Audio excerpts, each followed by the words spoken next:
আজকে আরেকজন বাসায় আসলাম, সেও একজন স্টুডেন্ট। ব্যাপারটা হয়েছে যে স্টুডেন্টরা কীভাবে কবুতর পালতেছে, তাদের কবুতরগুলো কীভাবে কালেকশন করতেছে, কোথায় করতেছে, কার সহযোগিতা করতেছে, এই বিষয়গুলো আলাপ করবো। যেহেতু মানে পরের জেনারেশনগুলো যদি এই আগ্রহ হয় কবুতরের প্রতি, হ্যাঁ, কবুতর প্রতি আগ্রহ হয়, তো আজকে আমরা ওর সাথে কথা বলি, আলাপ করি, বুঝতে হবে। তো এই হচ্ছে স্টুডেন্ট, তোমার পরিচয় দাও। আমার নাম রাকিব। পুরো নাম বলো। রাকিব ইসলাম অবি। আমি বিসিআইসি কলেজের ছাত্র। কোন ইয়ারে পড়ো? Second year. হ্যাঁ, আর পাশাপাশি কি করতেছো? পাশাপাশি কবুতর পালছি। আচ্ছা, এই যে তুমি যে কবুতরগুলো পালতেছো, তো কবুতরগুলো কীভাবে কালেকশন করলাম? এই যে হাট বাজার পরে কিছু বড় ভাইদের বাসায় যা যেটা ভালো লাগছে, এই কবুতরগুলো যে কালেকশন, এই কবুতর পালার আগ্রহটা করতে গেছে তোমার?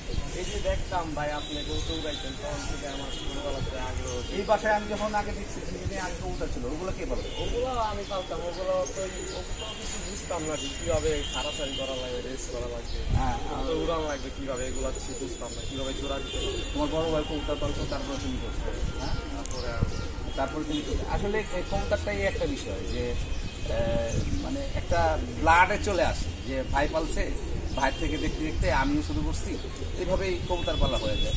আচ্ছা, তুমি যে কবুতরগুলো কিনছো, তুমি কীভাবে কালেকশন করলা, কিংবা কীভাবে টাকা পয়সা কোথা থেকে পাইলা? এই যে কিছু মানে পড়াশোনার মাঝে কিছু টাকা পয়সা দেয় বাসা থেকে, মানে টিফিন, মানে হাত খরচ, ওগুলোর বাইরে আমি খেলাধুলা করি কিছু বাইরে। খেলাধুলা খেলো না? ক্রিকেট খেলে ছিলাম। তুমি ভালো ক্রিকেট খেলো, তুমি ক্রিকেট খেলো এবং পড়ালেখার পাশাপাশি তুমি কবুতর পালতেছো। মাশাআল্লাহ, এটা একটা মানে দৃষ্টান্ত যে কবুতরটাকে কত ভালোবাসলে মানুষ, মানে ধরেন সে লেখাপড়া করতেছে, তারপরে মাঝে মধ্যে আবার ক্রিকেট খেলতে যায়, ভালো একজন ক্রিকেটার হয়েছে আল্লাহর মতো। রিসেন্টলিও আমাদের ওই টি মাঠ ফার্ম গেটে ওইখানে ম্যান অফ দ্য ম্যাচ হয়ে গেছে, ডে নাইট ম্যাচে। যাই হোক, আজকে তোমার কবুতরগুলো আমরা দেখি ইনশাল্লাহ।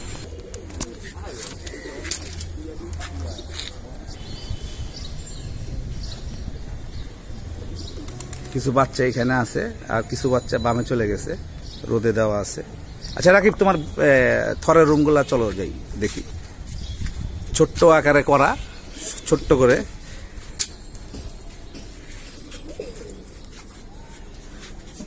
হ্যাঁ, আমরা শুরু করি, এখান থেকে শুরু করি। তুমি কবুতরগুলা দেখাও। মাদিটা ছাড়া হয় না, বাপের বাচ্চা আসছে এবার, এই নটটার বাচ্চা আসছে না? বাচ্চা আসছে।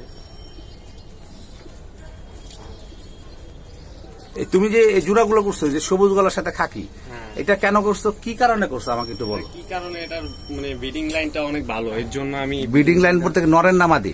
মাদিরও ভালো, নরেরও ভালো, তাই এই জন্য এই জোড়াটা দিছি। এটা কিভাবে বুঝলা এটা ব্রিডিং লাইনটা ভালো? ব্রিডিং লাইনে যে এটা দর্শকদের একটু বলো। চোখের ভিতরে অনেক কিছু আছে, এটা অনেক দিনের ব্যাপার স্যাপার আছে চিনার। হ্যাঁ, ওরা যদি না পালে তাইলে বুঝতে পারবে না যে কি, মানে এগুলা তুমি যার থেকে কালেকশন করছো এরা ছাড়াছাড়ি করছে, তারপর তুমি নিয়ে এসে এটা জোড়া দিছো। এটার কি বাচ্চা হয়েছিল, কোনো পাইছো তুমি? না, এটার প্রথমেই পেয়ার, কিন্তু নরের বাচ্চা আমি নিছি, আরো নরের বাচ্চা ছাড়াছাড়িও করছি। আচ্ছা আচ্ছা আচ্ছা, তারপরে নেক্সটে এই যে একটা কবুতর খাকির সাথে তুমি কাজ করা কবুতর দিয়ে রাখছো। হ্যাঁ, কাজ করাটা খুবই ভালো কবুতর।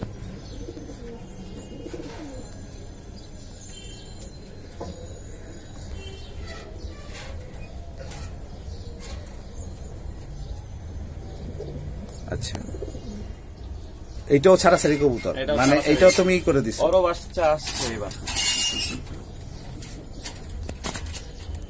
এই একটা সবুজ গোলা কবুতর দেখতেছে। আচ্ছা, তুমি কতদিন হয়েছে কবুতর পালতেছো? কবুতর পালতেছি অনেক আগ থেকে, কিন্তু নতুন করে এবার কিছু শুরু করলাম, মানে যে ছাড়াছাড়ির জন্য, রেজাল্ট করার জন্য। আগে তো কিছু বুঝতাম না, এখন এই শুরু করলাম নতুন।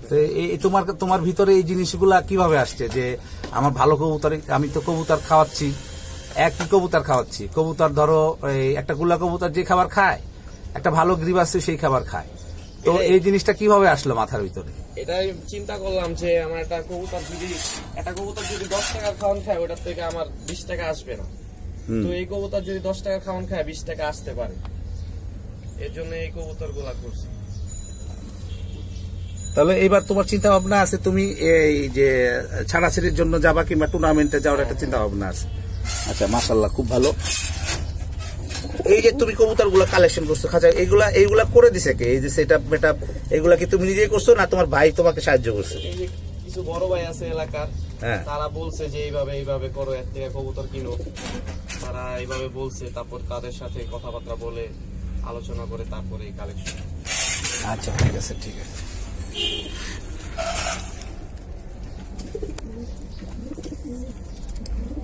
কবুতর গুলাকে কি খাবার দাও তুমি? কয় বেলা খাবার দাও, কিভাবে করো?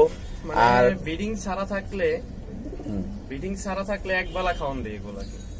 আর আচ্ছা। যদি ব্রিডিং এ দেই এখন 2 বেলা খাওয়ান। এখন 2 বেলা খাবার দাও না?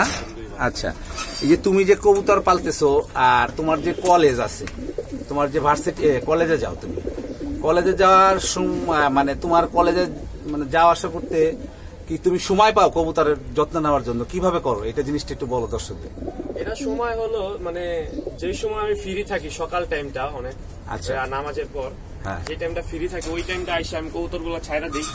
হ্যাঁ। ছাইরা দেওয়ার পরে খাওয়ান টাউন দিয়ে রেডি করি, সবকিছু হ্যাঁ। কমপ্লিট আমার। পরে আমি কবুতরগুলা ঢুকাই ফেলে আমার সবকিছু কমপ্লিট পরে আমি চলে যাই। তুমি বলতেছো যে ফজরের ওয়াক্তের পরে হ্যাঁ। যেই টাইমটা পাও ওই এই টাইমটা- টাইমের ভিতরে তোমার কবুতর উড়ানো থেকে শুরু করে কবুতর ঢুকানো এবং ব্রিডিং রুমে যে খাবারটা আবার সব ওকে হয়ে যায়। হ্যাঁ। দর্শক মন্ডলী, আমি এই জিনিসটাই বলতে চাইছি যে সময় কিন্তু কম হয় না, সময় কম হয় না এই জন্য আমরা ঘুমায় অলসতা করি, যে ঘুমায় আমরা এটাকে করে ফেলি। তো আমি যদি ফজর ওয়াক্তে উঠে দেখেন এখানে প্রায় 100-র উপরে কবুতর আছে, ফজর ওয়াক্তে উঠে সে কবুতরগুলো ছাড়ে, বাচ্চাগুলা নরগুলা ছাড়ার পরে আবার উড়ানোর পরে সেই কবুতরগুলো আবার ঢুকায় দিয়ে ব্রিডিং রুমে যে কবুতরগুলো আছে সেই কবুতরগুলো আবার সে খাবার পানি দিয়ে মাশাআল্লাহ একটা সুন্দর কবুতর দিয়ে সে কলেজ চলে যাচ্ছে।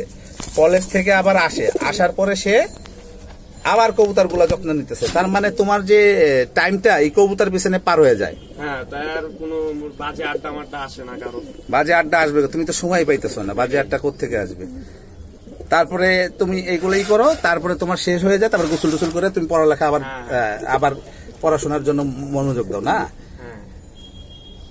তোমার এত কবুতর, এত সুন্দর কবুতর, তুমি এগুলা জোড়া দিছো কি হবে? এই এলাকার এক বড় ভাই আছে, সোহেল রানা ভাই। এটা কি আমি না? হ্যাঁ। আচ্ছা বলো।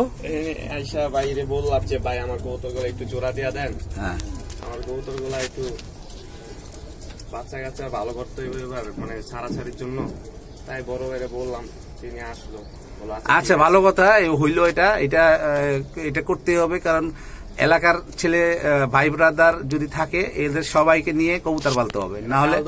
হ্যাঁ, এই কালদম পেয়ারের বাচ্চা তুমি এবার ছাড়ছো না? হ্যাঁ, কালদমের বাচ্চা সবগুলো আসছে। আচ্ছা মাশাআল্লাহ, এই কালদমটা খুবই ভালো। হ্যাঁ, নিচে তো অন্ধকারে দেখা যাচ্ছে না মনে হয়। এটা কি কবুতর? এটা সবুজ গলা কবুতর, কাজ করা সবুজ গলা না? হ্যাঁ, কাজ করা সবুজ গলা, এটা জিরা স্টাইলের। সুন্দর কবুতর। আচ্ছা ঠিক আছে। এখানে এক পেয়ার আছে দর্শক, এগুলা এবার আমার পাল্লা করা কবুতর, পাল্লার থেকে দিছো, মানে উড়ানো কবুতর থেকে। কবুতর ভালো রেজাল্ট করছে এর জন্য এগুলো। আচ্ছা ঠিক আছে। এখানে এক দুটো কালা গোলা আসছে, দেখেন ওর বাচ্চা আসছে এবার। এই বাচ্চা পাল্লায় আসছে না? তা তোমার এইবার ইচ্ছা কি, তুমি কি করতে চাইছো এবার? মানে এবার তোমার মানে কি যে তুমি এবার এই কবুতর গুলোতে কি করতে চাও? এবার আমি আশা করতেছি যে আমার কবুতর ফ্লাই লাইন ভালো হলে, মানে কবুতর গুলো ছাড়াছাড়ি করব, তারপরে আমি টুর্নামেন্ট খেলতে চাই। টুর্নামেন্ট খেলতে যাবা? আল্লাহ তোমার আশা পূরণ করুক। কারণ আমি কেন ভিডিওগুলো করতেছি, যারা স্টুডেন্ট, যারা কবুতর পালেন, তারা কিন্তু এইভাবে কবুতর পালতে পারে। তাদের যে টিফিনের খরচটা হয় কিংবা এক্সট্রা যে ইটা হয়, এর আগে যে একটা ভিডিও আমি দিছি সেটা হলো যে ধরেন কোয়ের তেলে কোয়েল ভাজা, যেটা বললাম, কিছু এক্সট্রা কবুতর থাকে যেগুলা মানে সরি কোনো কাজই আসতেছে না, উঠতে গেলে অন্যখানে বসে পড়তেছে, সেই কবুতরগুলো একটা রুমে এদের একত্রে করে জোড়া দিয়ে দেওয়া। জোড়া দেওয়ার পরে দেখা যাচ্ছে যে এদের যে বাচ্চা কাচ্চা হবে এগুলো এলাকার মানুষই কিনে নিয়ে যায় 300-350 টাকা করে জোড়া। এই কবুতরগুলা বিক্রি করেই দেখা যাবে যে কবুতরের খাবার আনুষ্ঠানিক যে খরচগুলা সেগুলা উঠে আসবে।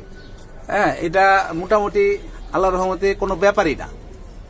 তো দর্শক, আপনাদের অসংখ্য ধন্যবাদ ভিডিওটা দেখার জন্য। আর এই যে রাকিব ভাই, ছোট ভাইয়ের জন্য একটু দোয়া করবেন, জানি ও ভবিষ্যতে আল্লাহর রহমতে ভালো কিছু করতে পারে। হ্যাঁ, তো এই বলে রাকিব তুমি কিছু বলো। হ্যাঁ, সবাই কবুতর পালক আমি চাই, মানে যারা নতুন তারা সবার আগে 2-4 জোড়া দিয়ে শুরু করলে ভালো হবে। তারা বুঝতে পারবে যে কিভাবে কি রোগটা হয় কবুতরের ভিতরে, মানে কিভাবে করা লাগবে, এটা পারলেই বুঝতে পারবে। পরে আস্তে আস্তে বাণিজ্যিক ভাবে আগাইতে পারবে তারা। বাণিজ্যিক আর তুমি যে জিনিসটা করতেছো এটা কি বাণিজ্যিক করতেছো না কি এমনি তোমার শখ? আমি এখন শখের জন্য বসে করতেছি, পরবর্তীতে বাণিজ্যিক ভাবেও করবো। বাণিজ্যিক ভাবে করবা? হ্যাঁ। তা তোমার জন্য দোয়া রইলো, আশা করি ইনশাল্লাহ তুমি।